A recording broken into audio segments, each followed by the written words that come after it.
ಎಲ್ರಿಗೂ ನಮಸ್ಕಾರ. Communication paper ಅಲ್ಲಿ ಇಂಗ್ಲಿಷ್ ಅಲ್ಲಿ ಸೆಂಟೆನ್ಸ್ ಅಲ್ಲಿ ತಪ್ಪು ಕಂಡುಹಿಡಿಯುವಂಥದ್ದು 4-5 ಕ್ವಶನ್ಸ್ ಬರುತ್ತೆ. ಇವತ್ತು ಈ PYQ ಅಲ್ಲಿ ಯಾವ್ದು ತಪ್ಪಿದೆ ನೋಡೋಣ. ಸೊ ಈ ತರ ಹೇಗೆ ತಪ್ಪನ್ನು ಕಂಡುಹಿಡಿಯೋದು ಅರ್ಥ ಮಾಡ್ಕೊಳ್ಳೋಣ. ಸೊ ಇದರಲ್ಲಿ ಕ್ವಶನ್ ಹೇಗಿದೆ ಅಂದ್ರೆ, my two son in law have come to see me, no error.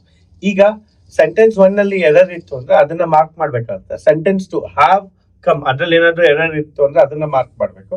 To see me ಅದ್ರಲ್ಲಿ ಏನಾದ್ರು ಎರರ್ ಇತ್ತು ಅಂದ್ರೆ ಅದನ್ನ ಮಾರ್ಕ್ ಮಾಡ್ಬೇಕು. ಏನು ಎರರ್ ಇಲ್ಲ ಅಂದ್ರೆ ನೋ ಎರರ್ ಅಂತ ಮಾರ್ಕ್ ಮಾಡೋಣ. ಇದ್ರಲ್ಲಿ ನಮ್ಗೆ ತಪ್ಪು ಕಾಣಿಸೋದು my two son in law have come to see me ಅಂತ. ಇದರಲ್ಲಿ ಎರರ್ ಇದೆ, ಸೊ 4 ಆಗಲ್ಲ. ಏನದು ಎರರು?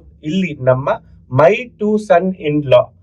ಯಾಕೆ ಮೈ ಟು ಸನ್ ಇನ್ ಲಾ ದಲ್ಲಿ ಎರರ್ ಬರೋದು?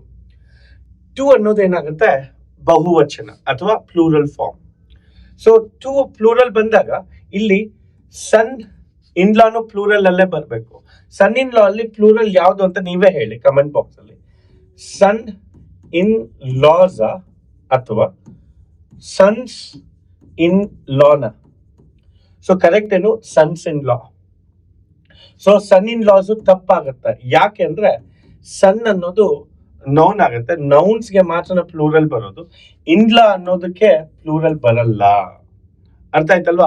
ಸೊ ಇಲ್ಲ ಏನಾಗತ್ತೆ, my two sons in law, daughters in law, mother in ಲಾಗೆ mothers in law.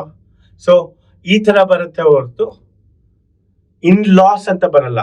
Father in laws, brother in laws, sister in laws ಅಂತ ಬರಲ್ಲ. ಸಿಸ್ಟರ್ಸ್ ಇನ್ ಲಾ ಬರುತ್ತೆ.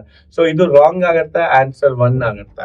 ಇದೇ ತರ ಮೋರ್ ವಿಡಿಯೋಸ್ಗೆ ನಮ್ಮನ್ನ ಫಾಲೋ ಆಗಿ ಸಬ್ಸ್ಕ್ರೈಬ್ ಮಾಡಿ. ನಿಮ್ಮ ಕಮ್ಯುನಿಕೇಶನ್ ಪೇಪರ್ ಈಸಿ ಮಾಡ್ಕೊಳ್ಳಿ.